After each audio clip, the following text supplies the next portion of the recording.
एक युवा और भिखारी की बहुत रोचक कहानी है जिसे सुनने के बाद आपकी जिंदगी बदल सकती है। तो चलिए शुरू करते हैं। एक नौजवान लड़का था और वो बेरोजगार था। उसे नौकरी की तलाश थी। तभी एक कंपनी से उसके लिए एक कॉल लेटर आता है कि कल से आपका इंटरव्यू है और आपको आना है।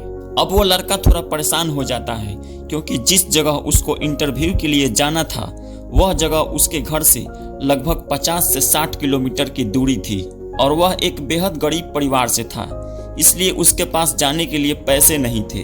लेकिन उसको जाना तो था, नौकरी उसके लिए बहुत जरूरी थी।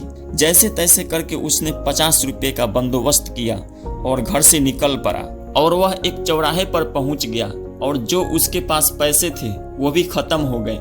फिर बहुत निराश हो गया क्योंकि अब उसके पास टिकट के लिए पैसे नहीं थे जितने होने चाहिए थे। तभी उसके पास एक मंदिर दिखाई देता है और वह उस जगह पर चला जाता है। तब वहां उसकी नजर एक भिखारी पर पड़ती है, लेकिन वह उसको नजरअंदाज कर देता है और वह भिखारी एक बुजुर्ग आदमी था। देखते ही देखते आखिरकार वह भिखारी उस लड़के से पूछ ही देता है कि बेटे तुम परेशान लग रहे हो, बताओ क्या समस्या है। लड़का चुप रहा। वो सोच रहा था कि खुद भीख मांग कर खाता है तो मेरी क्या मदद करेगा। लेकिन उस भिखारी के 2-3 बार पूछने पर उसे अपनी समस्या बतानी ही पड़ी। तो भिखारी ने उसको बोला, तुम ये 500 रुपया लो और जाओ अपना इंटरव्यू दो। वैसे भी मैं अपने दवाई के लिए पैसा इकट्ठा करता हूँ और जो बचता है उसे दान पेटी में दान कर देता हूँ, इसलिए ये मेरे पैसे कोई ज्यादा काम का नहीं है। तुम्हारा कोई मदद कर सकूं तो मुझे भी खुशी मिलेगी। अब वो लड़का वहां से चला गया और इंटरव्यू में सेलेक्ट होकर जब वो वापस भिखारी से मिलने और उसका पैसा लौटाने के लिए आया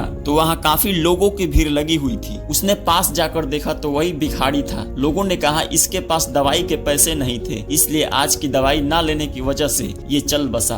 अब आप सोचते होंगे कि युवा की दिल की हालत क्या होगी, वही जो तुम्हारी हो रही है। किसी भी लक्ष्य को हासिल करने के लिए मार्ग में हजारों कठिनाइयों का सामना करना पड़ेगा। अगर ये सोचकर हम आगे ही ना बढ़े तो हो सकता है रास्ते में कोई हो जो हमारी मदद के लिए बैठा हो। अगर इस कहानी से आपको कुछ सीख मिली हो तो कमेंट सेक्शन में कमेंट करके जरूर बताना और इस चैनल को सब्सक्राइब करके बेल आइकन को प्रेस कर देना। फिर मिलेंगे अगले वीडियो में। जय हिंद, जय भारत।